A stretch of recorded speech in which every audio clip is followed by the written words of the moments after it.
See you. I'm looking forward to that. We got two big. How long is this first? Yeah, How long is this first briefing going to take? 3 minutes. So it's not bad. Good. All right.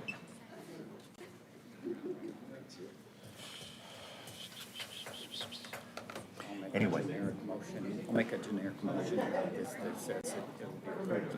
If it's approved, it'll be of a value not to exceed something after the nature. That's all they do.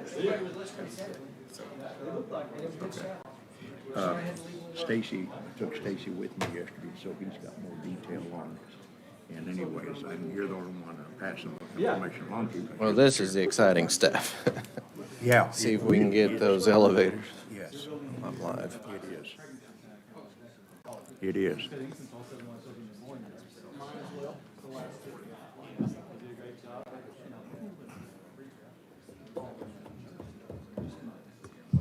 Coach, it's not necessary that you know a single person up here except for the guy in the uniform. And he's our guy.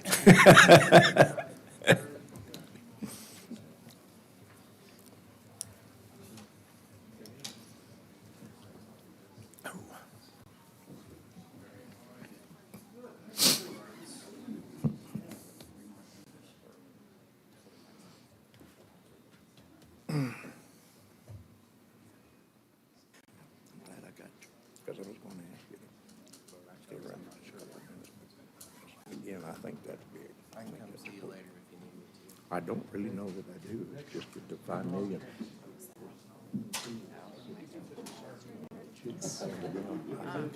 Keep changing the names, And they we keep know of changing no the name reason, tag. and we know of no reason why they wouldn't approve Old it. as I'm getting, yes, sir. We don't have to talk about age if we don't want to.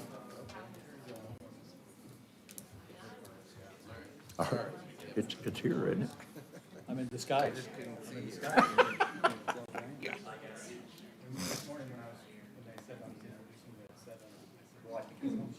No. Take all day. Haven't seen it visible yet.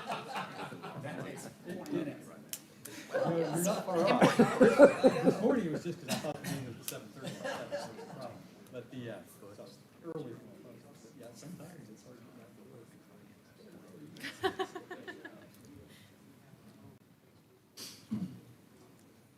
Whose turn is it for the pledge? I believe it was mine.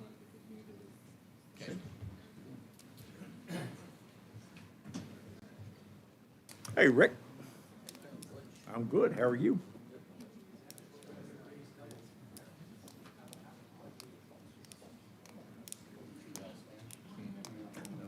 No. You're bad. You really are. Oh, you guys. Hill, you're even worse.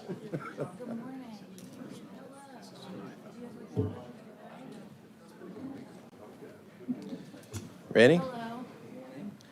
Okay, I'll call this meeting to order, and we'll start with roll call with the court clerk. Commissioner Carrie Blumert. County Clerk David Hooten. Brian Mon. Butch Freeman, Oklahoma County Treasurer. Kevin Calvi, present. Tommy Johnson, present. Larry Stein, Boomer Sooner. Okay, and the meeting was properly posted on July 13th, and our prayer and pledge allegiance will be led by Sheriff Johnson.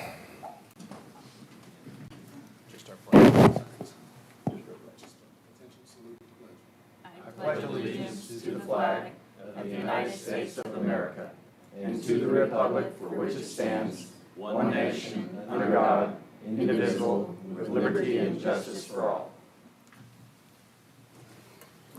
Thank you very much. Is there a motion to approve the minutes of June 17th and July 1st? Motion to approve.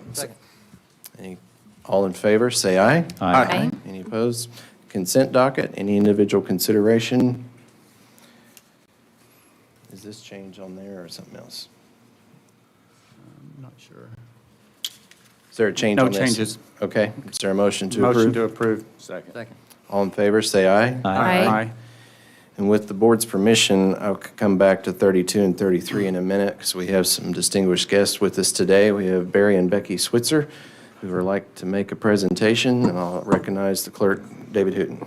Okay, first of all, I was at a graduation for this wonderful facility that they have in Norman, and it's Ground Zero Emergency Canines. They train the dogs that actually go and go into rubble and find humans and help in disastrous times. And I wanted to some way have that be part of Oklahoma County. And so with that short little bit, I'm going to go ahead and ask Becky and Barry Switzer to come up to the mic and tell us what they want to, and then there's a brief video presentation that we'll all look at behind us. Ms. Switzer. Thank you very much, and it's nice to be here this morning with you. Ground Zero Emergency Training Center responds to natural and man-made disasters such as the one we had here at the Murrah Building. In 1995, I noticed a lot of dogs on the pile, and there was a lot of confusion. Unfortunately, those dogs were here possibly too late to find any victims that were surviving that time. Those FEMA teams came from Arizona, Nebraska, wherever. So my thought at the time was, we need dogs. We need to be prepared for anything that might happen. Well, I got a dog. It didn't come fully loaded, and no one here knew how to train them. So I turned to narcotics, and we did narcotic training, which was very interesting. In 1999, we had that F5 tornado go through, and then again, you need dogs. In 2013, we all know what happened in Moore, Oklahoma. And when I heard that the children had passed away at Towers Elementary, I decided we're going to put this in action, and we have. So in 2016, we imported trainers, dogs, from Auburn University in Mississippi to initiate the beginning of Ground Zero. To date, we have placed and we assign our dogs to 42 different agencies, 26 of those being here in Oklahoma. It is imperative that we prepare for the unimaginable, and not doing so would cost lives possibly that we could save. So our dogs train around 2,000 hours apiece to be prepared to be assigned to task forces such as Oklahoma Task Force 1 and other task forces around the nation. We feel that we need to expand our facility. We need to become a national training center that attracts all task forces here to train for the unimaginable, and that would take an estimated $30 million investment. We're willing and committed to that, and we hope that in watching our video, you might be more interested in helping us achieve that goal here in Oklahoma County. Thank you. Go ahead and roll the video. You can see it on our screens.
So after that, my direction towards them was that they needed a facility that would be COVID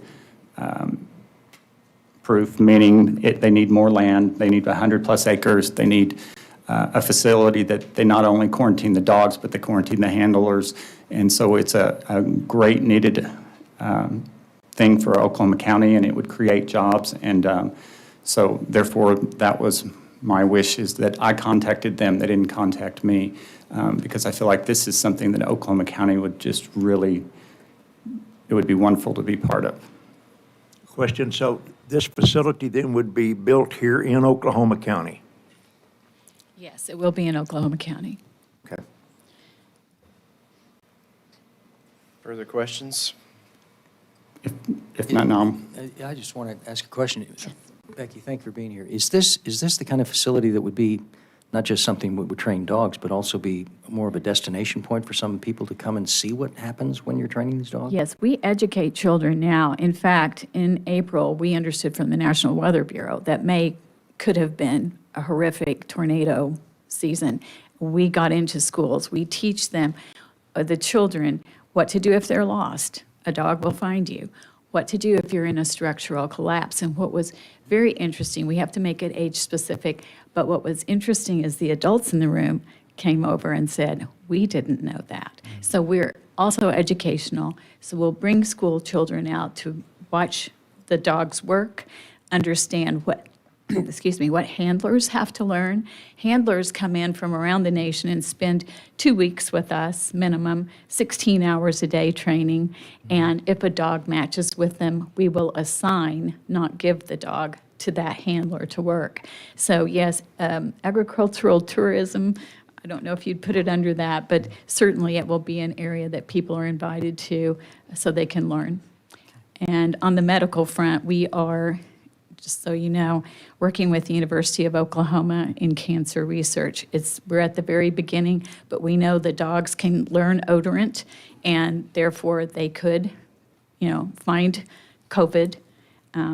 Problem is making sure the dogs don't get COVID in the process. So we're working on that, and also cancer, specifically ovarian and pancreatic. What's your timeline? To build the entire facility, the entire facility will be endless. We'll always have to make changes, but 2 years. We have some sketches now. We've found some land. We're not quite sure yet on the land, but it looks like it might be located in the Luther Jones area.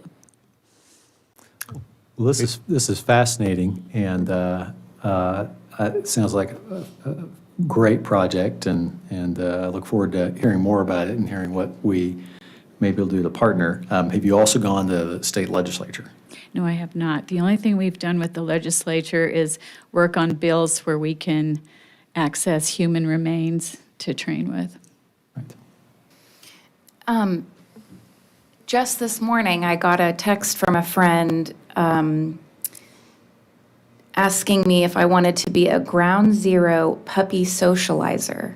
Can you tell me what this is? It's so weird that I got this text this morning and you're here now. Oh, we have up to 44 dogs in kennels, and we are dog lovers. They work hard every day. We would like to give them a break on the weekends and put them in homes and let them have a normal experience. It's also very good for them to go into Lowe's, to go to Starbucks, and just have that socialization experience. When they're out working, they're going to be amongst a lot of different noises, people. They have to, be aware of all those things and not be frightened. But the socialization is their love time, if you will. Yes. Well, if they want a lot of noise, they could come to my house, because we have 7 kids. So. We don't know if they'd be normalized We'll be after there. that. Yeah. No, it's. Sheriff, does your department have canines that can do this type of work? Not finding cadavers, no. Okay. Yes, so that's not a discipline we have. We are live find and human remains, and of course, there's so many variations. We work strictly, well, I shouldn't say strictly, with fire departments. Oklahoma Task Force 1, Tulsa, Oklahoma Task Force 1, Oklahoma City. And then we have 85% of all Oklahoma firefighters are volunteer. Those firefighters, unless there's a tax in their county that supports them, work by grants. So we want those firefighters in. Originally, we wanted dogs in all 77 counties. We're getting there. But the task force teams we are fortunate. Tulsa, Oklahoma City are excellent teams. So we're supplying them with dogs. We go out to what we call rubble, the big rubble, and work with them. And you have to learn how to read your dog, and it's a process. You have a recommendation? Yes, I'd move that the Oklahoma County Budget Board provide for funding in an amount to be determined, but not to exceed $25 million to Ground Zero emergency training for the purpose of acquiring land and constructing and maintaining a training center to raise and train specialized canines used for emergency disaster recovery. Funding would be sourced from CARES funds procured by Oklahoma County, provided the board is satisfied that such funds may be used for such purpose. I'm very interested in it. I do have, just so that we don't get in trouble, I'm not sure is that within the scope of we can always bring it back, but is that within the scope of the agenda item here? And which CARES fund? I think that the latter CARES funds is what I was thinking. Well, are you talking CARES, or are you talking about the ARPA. $77 million that we just received? That's not CARES money. It's, which one? The 77 million, the two times the 77, and that's why I had it to be determined later, because we don't have the guidelines. Okay, all right. The 77, though, is not CARES. Right, I'm sorry.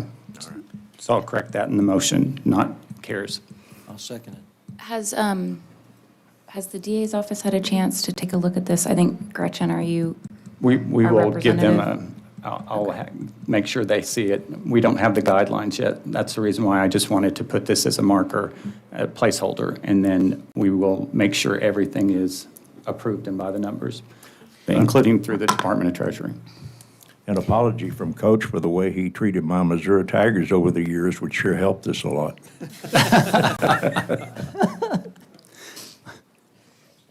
Okay. I think I'm in line with Commissioner Calvi that I'd love to learn more about this, and I'm very glad you all are here today, but I don't think I'm comfortable voting on this until Budget Board has come up with a full plan for how we would like to spend our ARP money. So I think this is for me, it's jumping the gun a little bit, but I would like to continue talking with you all. That would be great.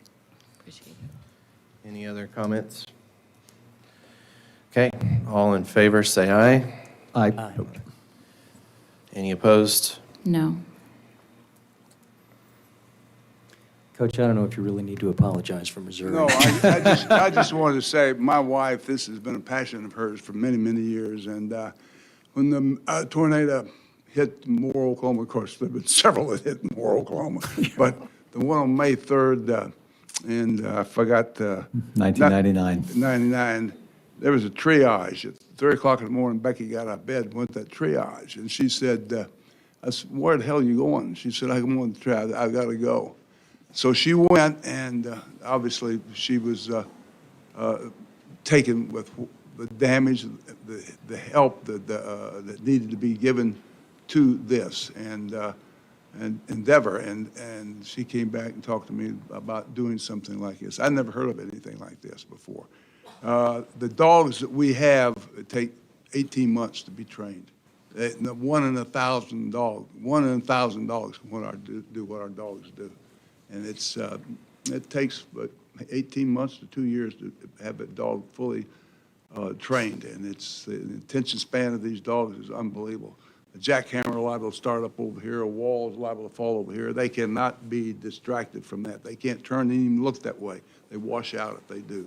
They're totally focused on the job that they have to do, and they will do that. You walk up behind them with pans and bang them together, and the dogs won't flinch. They continue to do their job that they're due, that they have to do, and that's through 18 months, 2 years of training that they develop a sense and ability and talent to be able to do that.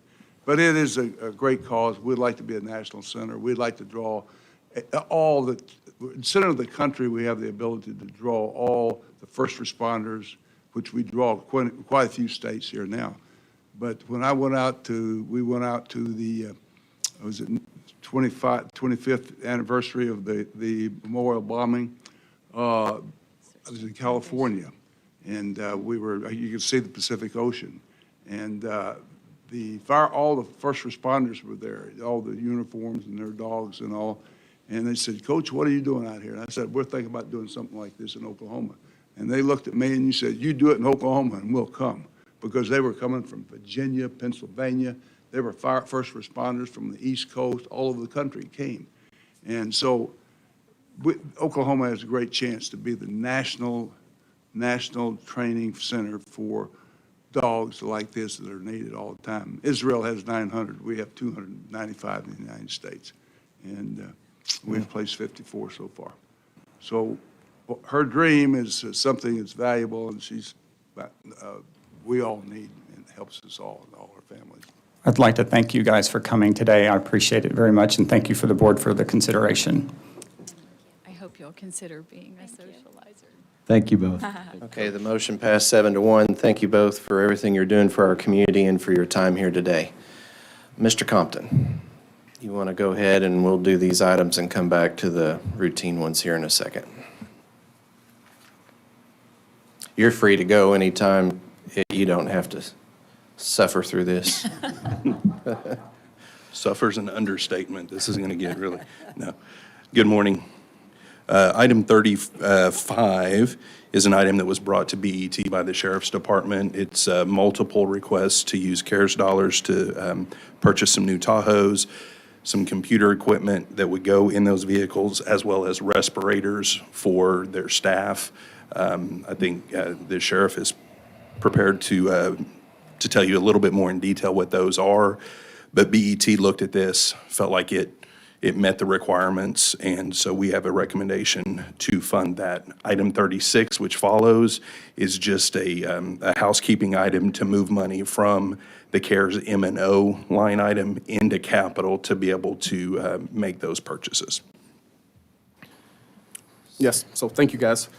In 2020, 368 nationwide line of duty deaths resulted in COVID. So far in 2021, 162 nationwide line of duty deaths resulted in COVID, and 76 were contracted while on duty. In 2020, 8 line of duty deaths in Oklahoma, 4 contracted while on duty. So far in 2021, 3 line of duty deaths in Oklahoma. Oklahoma County deputies and staff were unable to work 15,911 hours due to COVID-19 from January 2020 to present.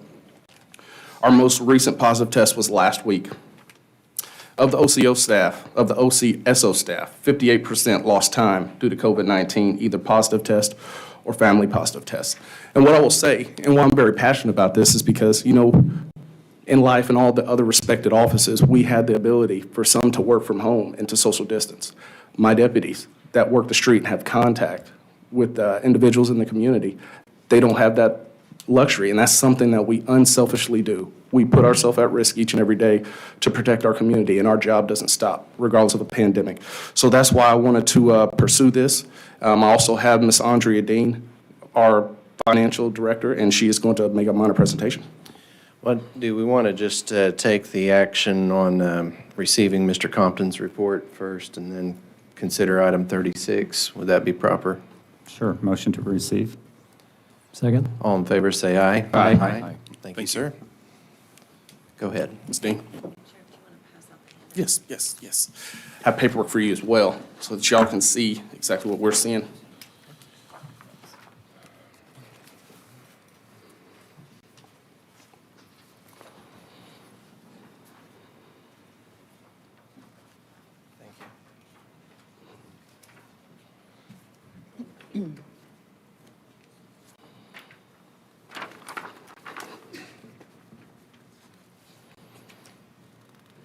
Thank you,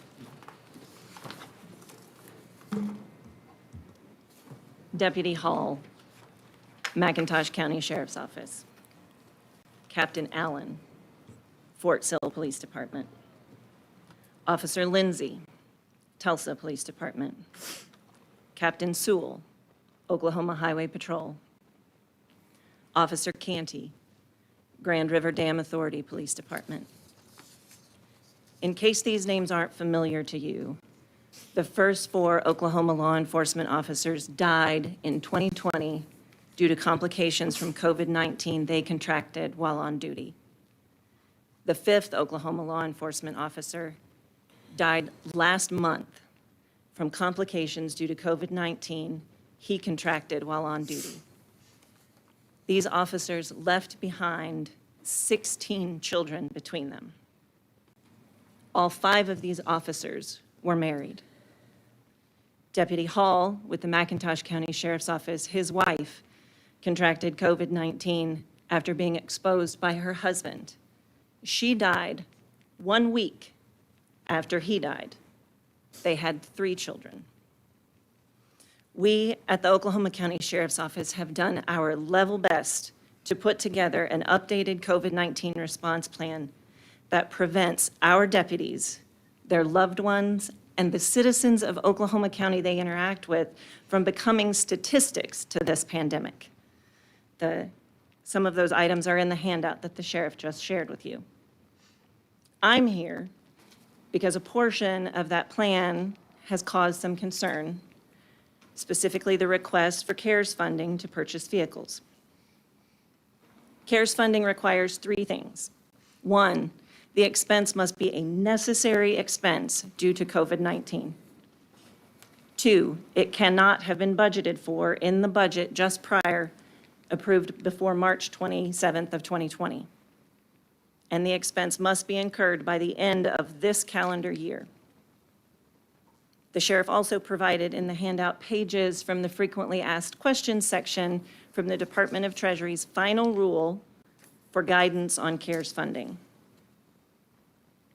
FAQ number 1 clearly indicates that it is the government recipient of the funding. It is their responsibility to make a determination if an expense meets those 3 criteria. In FAQ 58, the Department of Treasury was asked if CARES funding could be used to purchase equipment. In the answer, the Department of Treasury themselves used vehicles as the example of equipment that could qualify if it met those 3 criteria. If not for this ongoing COVID-19 pandemic, we would not need vehicles that completely isolated our deputies from the citizens they transport, for the safety of our deputies and for the safety of the individual in the passenger compartment. If not for the COVID-19 pandemic, we would not need vehicles that had 2 completely separate air systems so that our deputies and the individuals being transported are not sharing air between the compartments. If not for the ongoing COVID-19 pandemic, we wouldn't have even thought to consider the material in the passenger compartment and whether or not it could withstand multiple uses of heavy-duty disinfectant multiple times a day to protect the individuals that are placed in the back of the patrol vehicles. Are there other agencies who have used CARES funding to purchase vehicles? Yes. There are multiple law enforcement agencies across the country who have used CARES funding to purchase COVID-resistant vehicles. One of those, for example, is the San Bernardino Police Department in California. They were approved CARES funding to purchase COVID-resistant vehicles through the Department of Justice. The Department of Justice CARES funding, you had to apply if your request was going to be over $500,000. San Bernardino Police Department applied for and was granted funding for using CARES dollars to purchase COVID-resistant patrol vehicles. Are there agencies who have inappropriately requested CARES funding to purchase vehicles? Yes. There's a city in Texas, Forney, Texas, I believe, that purchased or requested reimbursement for the purchase of pickup trucks that they used to transport their mowing crews so that they could social distance while on the way to job sites. The Honolulu Police Department requested CARES funding to purchase ATVs, which they, upon receipt, immediately put into storage. The states and the cities that govern these agencies, as well as the Department of Treasury, are reviewing those specific expenditures to determine if they were necessary due to COVID-19. Again, there are three things you have to consider. Was it necessary? Was it budgeted? Will it be incurred by the end of this calendar year? These vehicles were not budgeted. These vehicles will be required to be delivered before the end of the calendar year. That means that the only reason to question whether these requested vehicles are an allowable expense under CARES funding is if you don't believe that keeping our deputies and the citizens of Oklahoma County safe from this ongoing pandemic is a necessary expense. Is there questions ever? I do. Would you describe the difference between your current vehicle and the vehicle that you're proposing to purchase? And a second question, what happens to your current vehicles? Yes, sir. The vehicles, the majority of our fleet right now are Chargers, Dodge Chargers. The partition between the front passenger compartment and the rear compartment has holes in it, vents, as you will, because there is no air directly into the back seat of the vehicle. So when an individual is placed in the back of the vehicle, they have no access to air except from the front compartment. So one of the differences is that the partition between the front of these new vehicles and the passenger compartment will be a solid partition. In addition to that, there are separate air systems, vents in the front, vents in the back seat, which means that the individuals placed in the back have their own air, their own airflow, heat, cool, that sort of thing, and it's not recirculated from the front seat to the back seat. In addition to that, as I said in the presentation, the material in the back seat is a heavy-duty, sort of non-porous material that we can spray with this cleaner that is part of our plan that you see in that handout. And your second question? Second question was, so what are you going to do with these vehicles? Is this a one-for-one swap? Or are you just going to increase the number of vehicles by 47? 47 is the request, and no, sir, that's not our intention. Our intention is for this to be a one-to-one swap. We do have, one of the other things that we're doing, it's also on that list, we have Ford Interceptor vehicles already in our fleet that can have a function turned on. We're working with Vance Fleet to do this, where the inside of the compartment will heat up to a particular temperature and be maintained for 15 minutes. This allows 99% of viral contaminants to be done away with. And these will be reallocated to people within the agency who are not transporting as much. These 47 vehicles specifically are for deputies whose duty assignment puts them at greatest risk. They are continuously putting people in the car. They are our extradition team transporting inmates from out of state. So that's what the 47 vehicles are for. What's the cost differential? I mean, I appreciate you describing the difference, and this sounds like a good program. What's the cost difference? And I appreciate that it's a one-to-one swap. That is important. But what's just the cost differential between a vehicle that is COVID resistant like this versus a similar vehicle? Rough. I don't even know precise or anything. Do you know, Major? To the best of my knowledge, the equipment that they're putting in these vehicles now is very similar to what it would. Yeah, in cost. And because I think that manufacturers are seeing the need to go towards a more COVID-resistant type vehicle, partitions and such, rear seats. So I think the manufacturers are making those updates along with, the actual upfitters themselves are making those changes as well. So I don't know the number, but I know that it's relatively comparable, to what you would build out on a what our standard ones look like now. Further questions? This schematic on this air system, it's two separate systems, you say, or is it just one system with two separate fans, a fan in the back there at the console and a fan in the front circulating the same air? I'd have to find, to your point about the schematics, I'd have to look and see what it is, but I know that you can actually utilize the system. You can use two different temperatures. And if you look at the spec sheet, it says that it's got, there's two circulation systems on it. Now, how how that equates, I'm not entirely sure, but you can use, like, for example, the back can use heat, the front can use cool, and vice versa. And so it's got two separate circulation systems on it. On most of the cars that I have, or that I have in our fleet, even the front seat can set different temperatures, but it's still the same air. That's my concern. Are we sure that we're not circulating the same air? We're positive, along with the partition where the air won't go back and forth, because you're talking about the air being swapped from the front to the rear cab of the vehicle. So it's all-encompassing. I see here your vendor you're wanting is Joe Cooper Chevrolet. Have they talked to you all at all about, I know getting new cars right now supply chain is, things can be really backed up right now. Have they talked about that at all? Okay. Yes, we're expecting October delivery at the latest. Okay. At least for right now. Okay. So, Of all units? 47? yes. And this request is from CARES funds.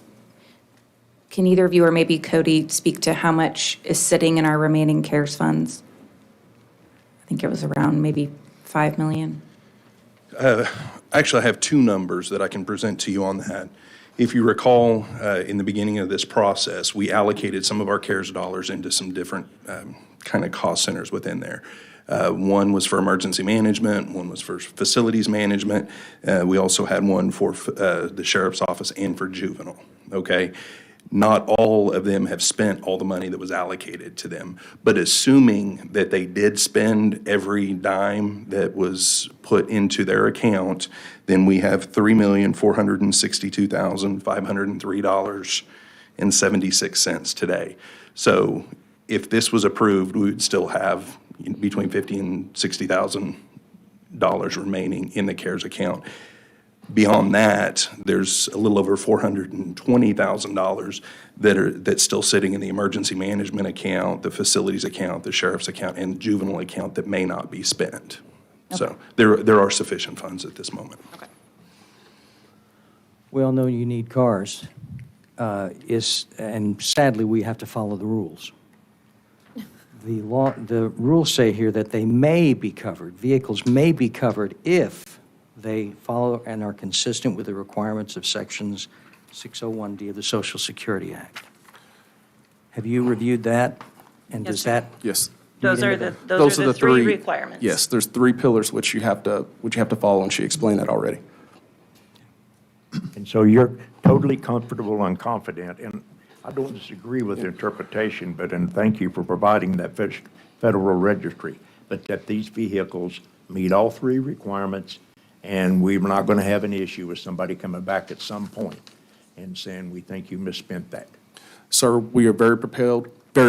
We are very well researched, and I would not bring anything in front of this board that I would not completely vet myself. I agree with your interpretation. I do think this is something that is allowable by the CARES Act.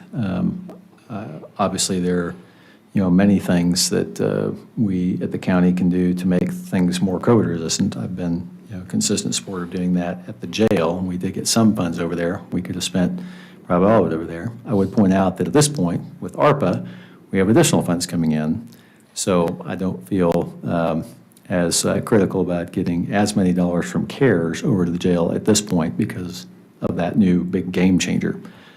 So with that, I think this is a good program. I think it will assist Sheriff's Office, therefore the county, at being more COVID resistant, and I think that your deputies deserve it. Thank you, sir. I also agree with every word that was just said by the commissioner. I think this is an excellent program. The CARES portion of it is beginning to wind down, keeping in mind that originally 31 December of last year was the end of spending CARES money, then that's has been extended by 1 year. I think we've done a magnificent job with our CARES money that's given to us, and I think this is a way that's going to get us virtually wrapping the program up with tremendous gains for Oklahoma County, not just for the Sheriff's Department. Sheriff, has the DA's office had a chance to look at this the way they've looked at all the other CARES expenditures? Well, I will say, when you talk about the DA's office, no. Okay. But you don't need the DA's office to look in, because I think it would be, how can they give an opinion on something we're going to the Department of Treasury, who's issuing these monies to somebody. They can't trump them. They've said it's already okay. Right. I think I was just asking because I think we had, on all other CARES Act expenditures, we typically had the DA sign off on it. I don't believe that's true. I think there was only one or two. The one that I can think of was to the clerk's office, and it had something to do with paying something from the county to the state. And that was the only couple that I've known of. Even on the last vote we had to do Ground Zero, DA's opinion was not even considered. Any other questions? Is there a motion? There's a motion. Second. Have the buttons been pushed? Yes. What buttons? Okay. Motion second. Any other discussion? All in favor, say aye. Aye. Any opposed?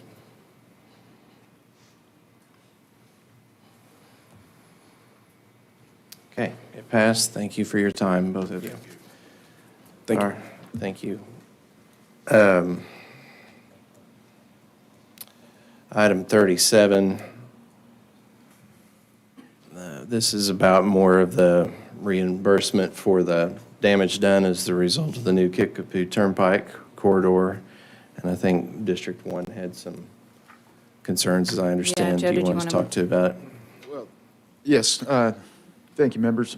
When this fund became available, it was originally $1.8 million. The primary road to be addressed at that time was Peebly Road. It was 3 miles within District 2, 2 miles within District 1, and then the agreement for the funds allowed for other roads to be repaired. At the time, there was an understanding that District 2 would utilize 3/5 of those funds. District 1 would utilize 2/5 to address damage caused by the turnpike. I think Commissioner Mon has done 3 reimbursements here already. District 1 has done 1. We have only asked to be reimbursed for material costs associated with these projects, since labor and equipment is a fixed cost.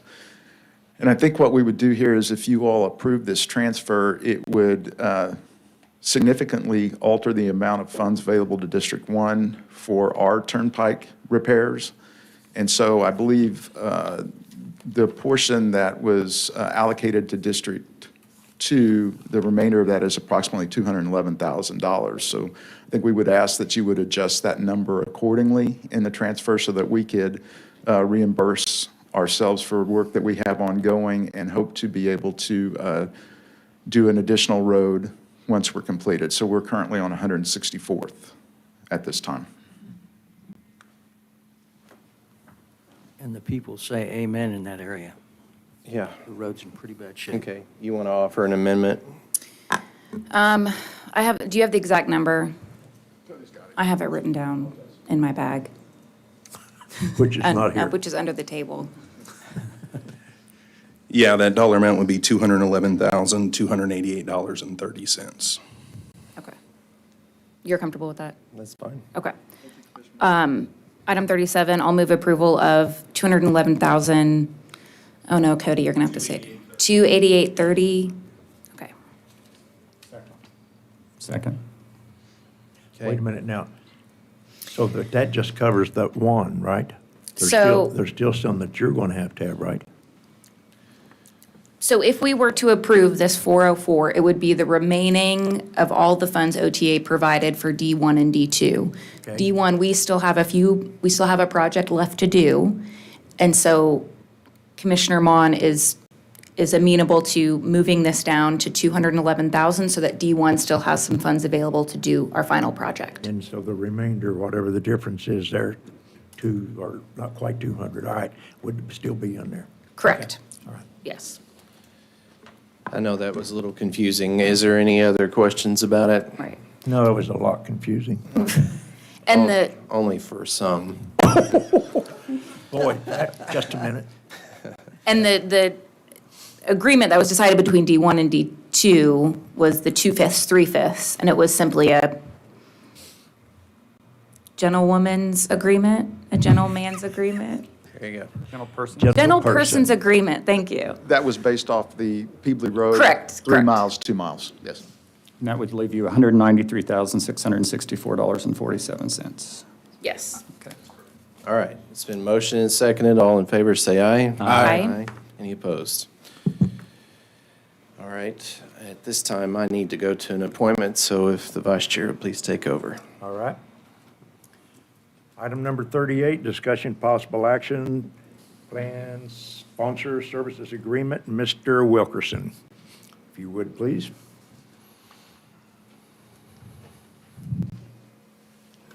Good morning. This is a standard renewal agreement for our provider network on our health plan, no changes to it. We got them to keep it at the same price, which we're under the market by about $2 per person a month on this contract, and they held the price on it. So it's just a little late getting on the agenda just because they tried to change some contract terms, but we had to go back and we got it all straightened out. So just a standard renewal. Motion to approve. Second. Okay, we have a motion and a second. Any further discussion or questions? Hearing none, all in favor? Aye. Any opposed? Motion passes. So 36 is, Yeah, we're going to come back to Okay, that in just a great. second. Oh, I beg your pardon. No, yeah. 32 Let's and go ahead and do 33. 39 Sure. while we're here now. And 39 is a standard renewal agreement for our vision plan. No changes to the contract, no changes to pricing. They wanted to make some changes to the agreement. We got those backed out, so this is why it's on this month's agenda. Motion to approve. second. Okay, we have motion second. Any further questions, comments? Hearing none, all in favor? Aye. Thank you. Thank you. Okay, the clerk, the county clerk has mentioned that we need to go back to 36, that we never did do any formal voting on item number 36. So if you would, Mr. Clerk? Okay, we did 35 and it passed 8-0, and now 36, I'll make a motion to approve. Second. Okay, we have a motion and a second to approve item 36. Any further questions, comments? Hearing none, all in favor? Aye. Motion passes. Okay, citizens' participation. Are there We any have citizens? 32 and 33. We skipped over those to do the, Switzer's. get our special guests in. Save the best for Okay, last. that's, Danny Lambert. now that was, yeah, okay. That was in the consent agenda, so. No, that's recurring Oh, I'm agenda. sorry, it items. is not. All right. There you go. Danny. Best My for gosh, last. we never gave Danny an opportunity to talk. Well, I appreciate you not making me go after Coach Switzer. That's a tough act to follow. He never did apologize. All right, if you can pull up the PowerPoint that's attached to the agenda. Thank you. All right, the numbers we present here are as of the end of the fiscal year, June 30th for 2021. Which page? We are on the page 2 of the PowerPoint. Okay. The highlighted amount there in the far right column is what we ended the year with in reserve. And I think I've touched on this several months now, but last year we ended the year with $8 million in reserve. That was the main difference for our big difference in what we're carrying over when we built the budget going into this year, or going into next year. So keep that in mind as we build our September supplement. The supplement may not be as large as we have had in the past. Last year, I think the supplement was $7 million, a direct result of us carrying over $8 million of that reserve last year. The next page is general fund. We finished the year with $100.5 million in revenue. That's 107% of what we budgeted for the year. Part of that $100.5 million is the treasurer's resale. That got deposited in June. That was not budgeted. That was in the amount of $2,322,768, which will help our fund balance as we go and build our September supplement as well. I do want to point out on the next slide, as we're comparing current year to last year, again, I've touched on this several times throughout the year, but the intergovernmental revenue is down $1.9 million. That's a direct result of the money that we have not received yet from the Office of Juvenile Affairs for juvenile detention. In my discussions with the Juvenile Center, they have billed a total of $2,021,000 to the state. We just have not received that money yet. The budget for 2021 was built with $2 million of revenue coming in. So that also will affect our September supplement because we did not get those funds by the end of the fiscal year. If we do receive them between now and September, we could add them into into the supplement, so hopefully we will. May I ask a question about that? Of course. What is our status? So we, as the commissioners, signed a contract and sent it over to OJA, and it has not been signed and completed. So that is where that stands. I don't know if you want to add anything to that, Cody or Joe, but Are they going to sign it? Well, We hope. it's too late to sign it now because we're outside of Yeah. last fiscal year. We had submitted that several months ago. Rachel Holt, who's now the director of OJA, reviewed it, sent an email back to me that there was a whole bunch of changes and that she wanted to go over it. And did we want a list of questions ahead of time before having a meeting? I had said, yes, please give me a list of times that you're available to meet, as well as some questions that we can have answers prepared for. Never got a response back, sent a follow-up email 3 times over the last 3 months, never heard anything back. Juveniles submitted the bills, and OJA's response was that since there wasn't a contract, they can't pay, and now Judge Stinson is working with with Rachel, I believe, to try to get that pushed through, so. What do you mean push through? You opened your comments with us too late this year. It's too late for a contract, but if you recall, the last several years, we operated part of the year without a contract and part of the year with a contract. There is a mechanism that the state has going through OMES where we submit a statement that says we perform these services at this amount and they pay us that money. That is still open, and that's what we're anticipating them doing for all of last fiscal year. Are you hopeful then that we are going to get this money or not? I think we, We'll get the money. Commissioner Calvi, there you go. There is an advantage to having a contract. It's not that it's never mind to us and all that. We would prefer to get a contract, but at the end of the day, they are obligated to pay. Maybe better if we get a contract, from both a pay standpoint and certain other legality standpoints. But I appreciate the work you guys are doing on it. But yeah, I think we're I going to get paid. love the words they're obligated to pay. It's so. a statutory requirement for them to reimburse 85% of the cost, and there's no mention in the statute about there having to be a contract to pay on that. it's just how we've typically operated in the past, is having a contract. Yeah. We did?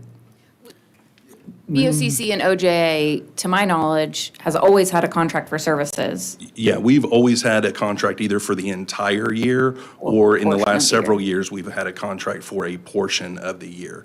There's, to my knowledge, not been a time, at least since I've been here in the last 8.5, 9 years, that we've not had a contract in place at some point during a fiscal year, except for this last fiscal year.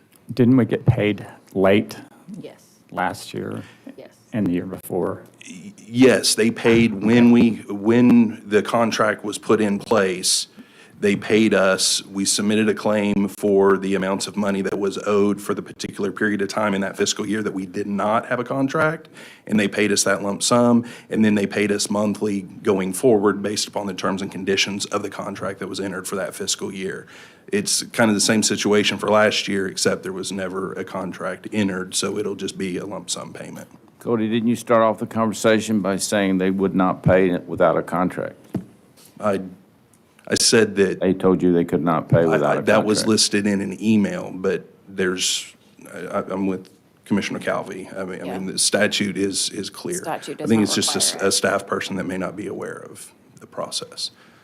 But statutorily, they're required, they're obligated to pay 85%, and there's no mention of having to have a contract. I think it actually even mentions that there's alternative ways to go through, and we've done that. We've done that before. I didn't mean to derail Danny's presentation. I just had asked a simple question. I'm sorry. Thank you, Cody. Thank you. Okay, so just, again, keep that in mind as we go and we build our September supplement. If we do not receive those funds by then, that's going to make a big adjustment to what we project for next year. All right, switching on to employee benefits, page 6 of the PowerPoint. We ended the year with a balance of $1.8 million in cash. When we built the budget back in April, we had estimated out the rest of the year. We had estimated we would end the year with about 2.7 million in cash. So again, when we work on the September supplement, we will relook at these numbers and determine, based on what we ended the year with, whether we're going to need to transfer some more dollars into the fund for next fiscal year. And the only other thing I have, and it's not on the PowerPoint, but it is on the monthly report, the PDF. And I'd just like to bring this up once a year, it's on the report every month, but our debt service fund, this is just for informational purposes, our debt service fund, we collect taxes to pay for our bond payments and our judgments, so I just want to throw out the numbers for the year. For the year, we spent almost 6.2 million in bond payments. We've got 2 bonds remaining, and they will both be paid off in 2 years, in 2023. And then we had 10 judgments that we made payments on, that totaled 2.6 million. So total expenditures out of our sinking fund for the year were 8.8 million. And that's all I have. Danny, where on these line is the money that came from the treasurer's resale? Is that listed on a line item somewhere on the page, on a page? It's actually on, let me go back a couple slides here. So on page 5 of the PowerPoint, the revenue, if the very first column there, the June actual, it's under intergovernmental. Gotcha. I'm sorry, it's under property tax, 2.7 million. Okay. Yeah. Is that a record, Butch? It is a record. Fabulous. Appreciation's always appreciated, of course. I would motion to receive the report. Second. That didn't work. All right, we got a motion and a second to receive the report. Any further questions, comments? All in favor? Aye. Aye. No opposed. Thank you. Thank you, Danny. All right. Now we have Mr. Wilkerson to give us an update on the county's health insurance plan. Good morning again. We're only 3 weeks into this fiscal year, so there's not too much to report. The good news is that we have a baby boom in Oklahoma County right now. In the last 30 days, we've had eight babies born, and we still have some on the way. COVID babies. COVID babies. Lots of new dependents on the health plan. Another positive thing, in July, we paid about $100,000 in COVID claims. We're going to get that money back to file. So, to maybe help the budget with the September supplement, what Danny said for the health plans, we're going to get about $100,000 back for that. And so far, the claims are looking a lot better this fiscal year. That's all I have. Motion to receive. Second. Got a motion and a second? No further questions? Hearing none, all in favor? Aye. Thank you very much. Now can I go to 36? I think so. We did 36. we already 36. did We did it. 36. 36, 38, That's it. 39. Okay, now we get to go to citizens' participation. Are there any citizens who signed up to participate? Seeing none, board comments. We'll start down with Mr. Warren. No comment. I want to thank the city of Midwest City for their 4th of July celebration that I have tried to go to for the last 3 years and finally made it this year, and it was wonderful and very well done. So thank you, Midwest City. No comment. Thank you. A baby that was mentioned a while ago. What's the story on that, Sheriff? It's one of those COVID babies. Congratulations, seriously. I know I personally have never congratulated you, but number 3. Number 3. Okay, congratulations. We got a ways to catch up, but no, seriously. Congratulations to you and Amanda. That's just, there's no more blessed time than that. And I don't think we've had budget board since July 4th, if I recall correctly. So congratulations to the city of Edmond for a fantastic Liberty Fest festival and the parade and all the affiliated events. Great to celebrate the birth of our country and the sacrifices that the people who founded our country went through to give us our freedom. I want to thank this board for the support today. Also, thank you for all the welcomings to our newest Nash Rocket Johnson. He's truly a blessing, and he has the best cheek kisses. So we love him to death. Thank you. I've passed around a copy of the July 2nd, 2021 OKC Friday, and we are in an elite group. We have 8% of the top 100 most powerful people in Oklahoma on this board, and I wanted to remind you that in ancient Rome, whenever the conquering Caesar would return, there would be a slave that would be mentioning in their ear, You are mortal. So this year we got a great E review. tu, Brute. Exactly. He actually said you're only human. Is there any new business to come before the board? Hearing none, is there a motion to adjourn? Motion? Second. Got a motion second, all in favor? Aye. We are adjourned. Good job. I hope Ron